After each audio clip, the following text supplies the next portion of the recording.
Hello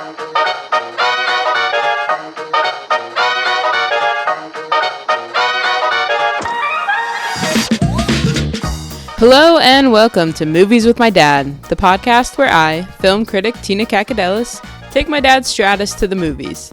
This week, we saw Deadpool and Wolverine, directed by Sean Levy, starring Ryan Reynolds, Hugh Jackman, Matthew McFadden, and Emma Corrin. Join us on the car ride home.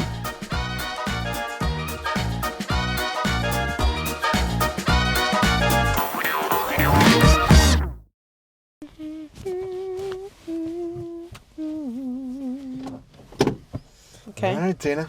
What do we see? Oh, do you lead it when you like it? Is that what happens? I figured you didn't want to lead it. What did we see, Tina? Deadpool and Wolverine. Oh, such enthusiasm in your voice. Oh, I wonder how I felt. Look, I mean, let's just get it out in the open. This movie's not made for me. It wasn't made for me either. Yes, it was made more for you than it was for me. Listen, when Jennifer Garner's appearance didn't get a woo from anybody, but there was a woo in my heart, that's how I knew that I was not. Okay, the theater was packed. Are we giving any kind of overview of the film other than the fact that it was a comic book movie? I mean, if you watch the trailer, they give you the whole story, right? That he's just trying to save his world. They're all just trying to save his world. There you go. Don't hit any of the people. The most packed this movie. This was COVID central of theater. So many people in this theater. True. Is it opening night? Yes. Okay, so Deadpool and Wolverine. So they have to team up to save Deadpool's timeline. It doesn't matter. It's a comic book movie. Okay. Right? It's just you have to know the characters. Deadpool and Deadpool Wolverine. is a sarcastic comic book character who doesn't really live in the comic book world, is somewhere He's above self-aware. it. He's self-aware that he's a comic book guy. Right.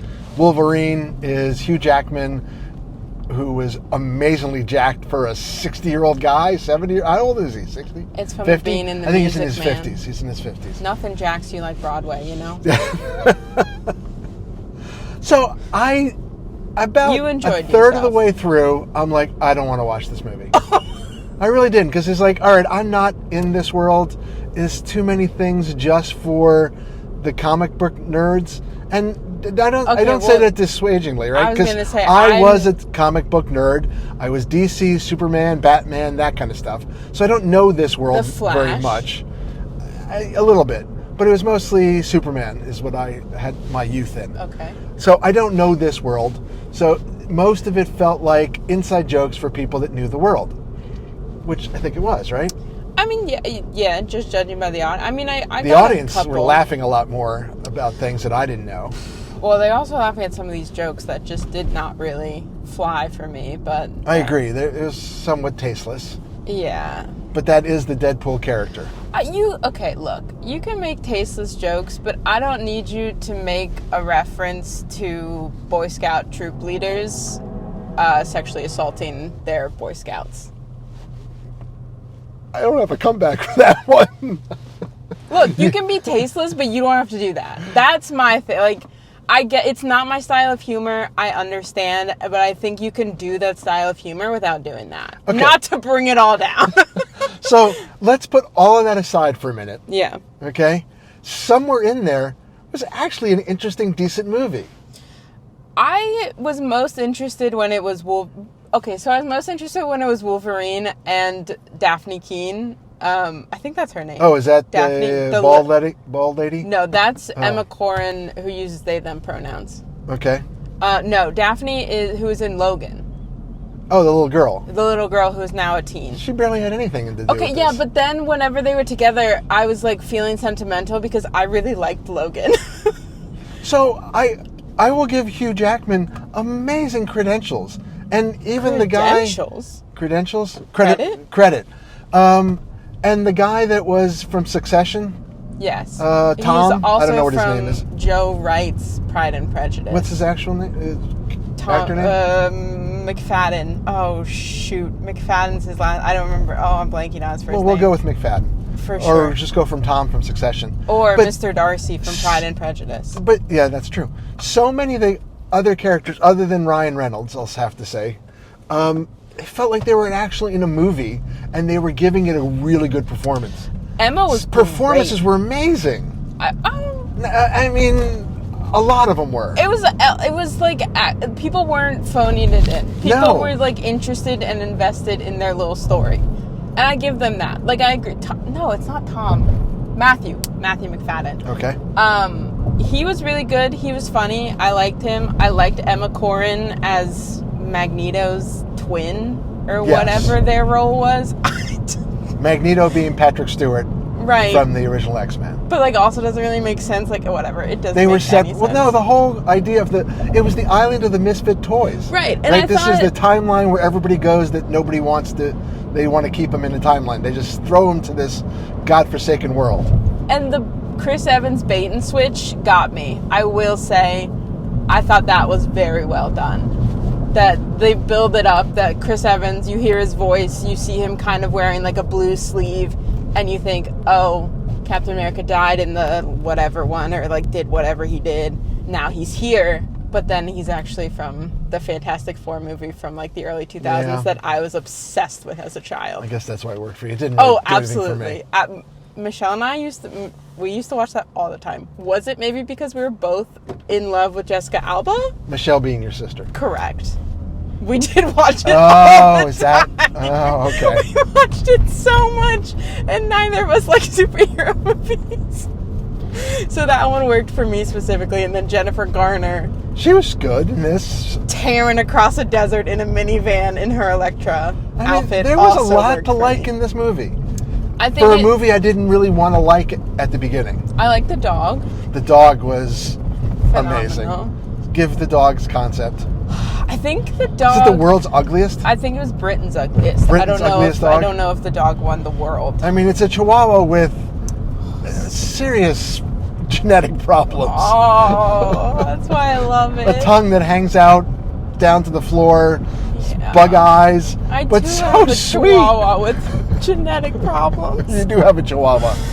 Yeah, I mean, I think it works really, really well for the audience that it's made for, but I don't think it's interested in working for anybody else, which is that's why fine. But we're not the audience, and I still had a decent time there, especially in the last third of the movie, half the third of the movie. I will say, whoever is the music supervisor, oh my gosh, we phenomenal. are on the same page. Like the Ashley Simpson, like the Madonna. I didn't necessarily love how it always worked into the scene. And then they kind of turned it sounded like the Glee version of like a prayer, but like it wasn't, but it really veered there toward the end. But yeah, it wasn't really a movie that was accessible if you weren't already 50 movies deep. You have to be at least somewhat familiar with the rest of the universe. I was somewhat familiar, but I also loved how Logan ended.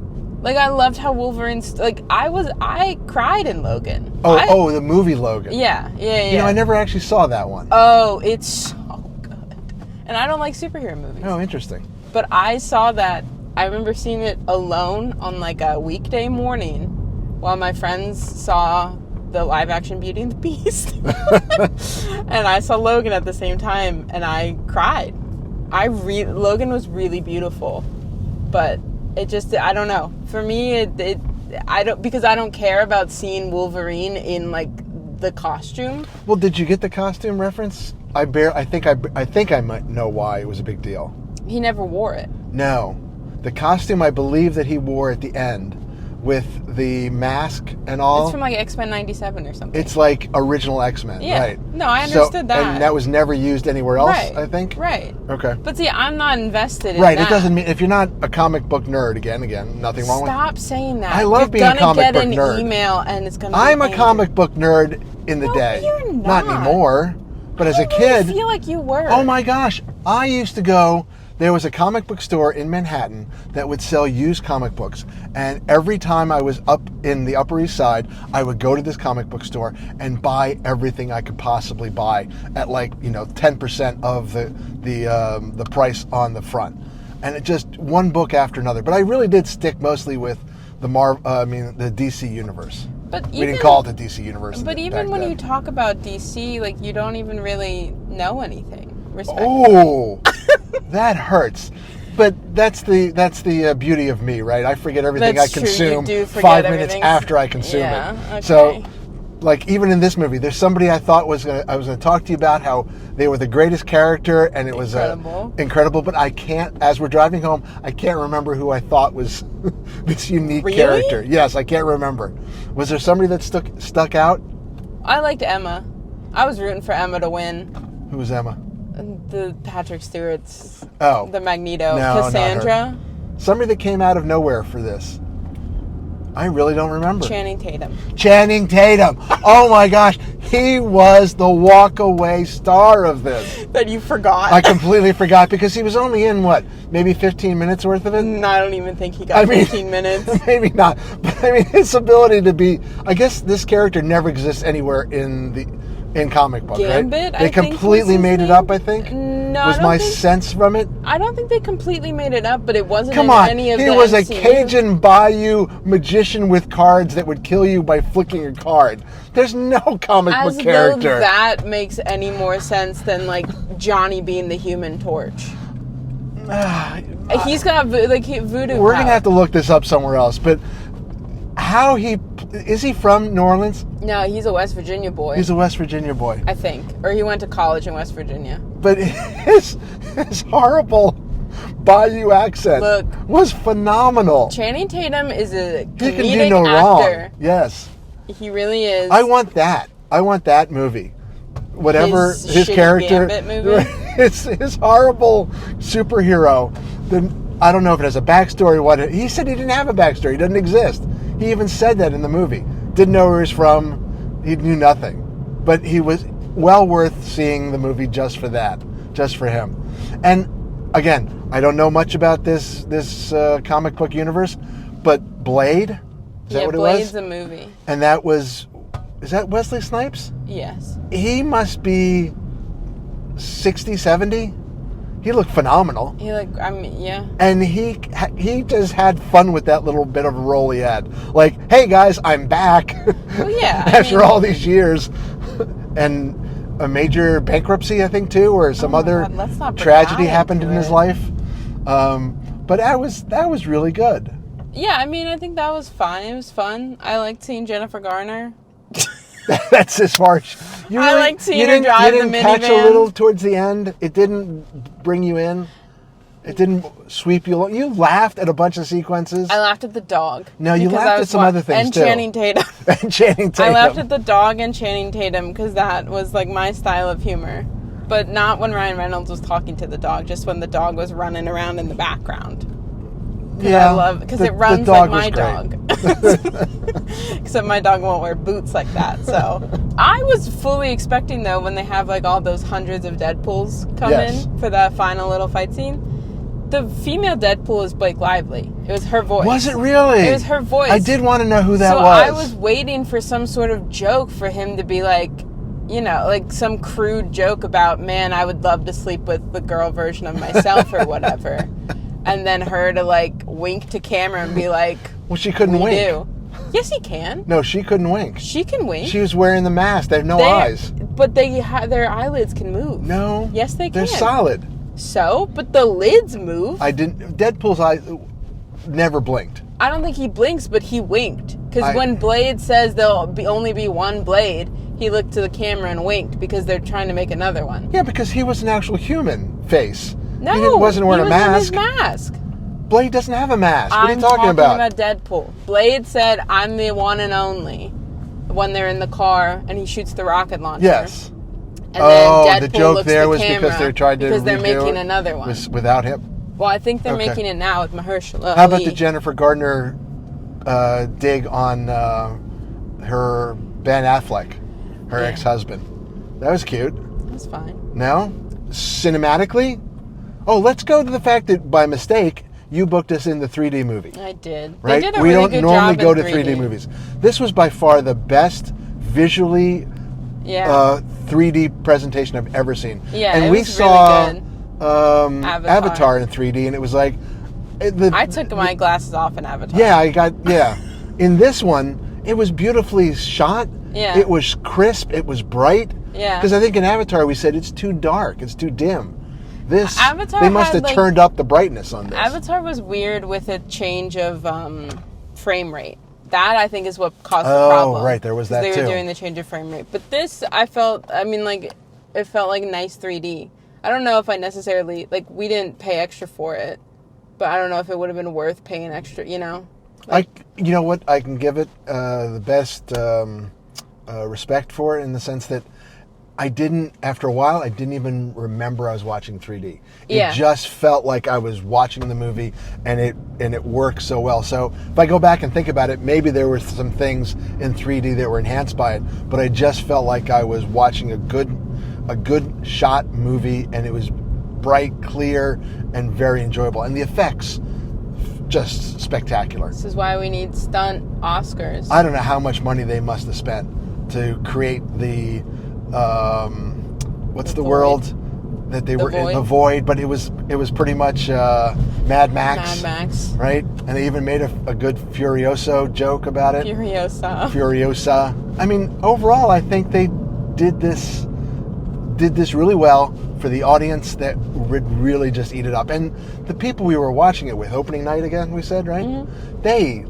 ate it up. They enjoyed the heck out of it. Yeah. They laughed at all the right spots, I'm assuming. But there was an emotional draw. Yeah, but not a woo for Jennifer Garner. Okay. Was she actually in a... She was in Elektra. When was that from? From the 90s. Put some respect on Elektra. I have no memory of that ever. Oh my gosh. You know why? I had children then. I wasn't watching movies. Not familiar. We were just little sacks of nothing. You could have thrown a movie on in the background. But it was, I did get drawn into it, like I said, about You liked the first two. This is not, I don't know why you're saying this was a movie This didn't not feel made at all for me. like the first two. It felt exactly the same No, that was much more Deadpool-y. This actually felt like a real movie towards the end. It drew me in with a story, some emotion. I started caring about some of the characters. Just some, not all. Not all. There was a lot of characters. There was just too many characters. Yeah, not Elektra, apparently. Well, she went away, midway. That's about the switch to me. When they brought them in, that's when the movie started working for me. I did think they were really fun, and I wish they would have stayed more. And I wish they would have used the Daphne more. I don't know her. Laura is her name in the movie. Yeah, they didn't really use her at all. No, and I wish they would have, because her little fireside chat with Wolverine, I think that was probably my favorite scene. I think the first half of the movie, up until whenever they showed up, was really a Deadpool movie, like the original Deadpools. A lot of crude jokes, a lot of shooting, a lot of, murder and blood and that. And then they started turning it into something else. Was still Deadpool in there, but I thought it was. I enjoyed the end. Okay, well, we're home. How many ugly dogs are you rating it? Oh, that was not an ugly. It's a beautiful dog. It was a beautiful dog. No dog is ugly, but it is an ugly little idiot. All right, in my weird way of rating things, as a general movie for everyone, I'd say it's probably a 2. But as a superhero movie for comic book folks, it's probably a 5. For me... How many ways are you rating this? I'm going all over the place. For me, I'd give it a solid 3.5. I was entertained. I had a good time. And for you? I'm abstaining from this one. How could you abstain? I don't want people coming after me. Just give it what you think it deserves. Movie critic, professional movie critic. Okay, you know what? Since you're doing your own little weird rating. Yes. 5 stars for Jennifer Garner and her minivan. That's it? Just for the minivan? And 5 dogs for the 5 dogs for the dog. Do you even know what kind of minivan it was? A Honda Odyssey. Very good. And that's where we ended. Okay. Good night, Tina. Good night.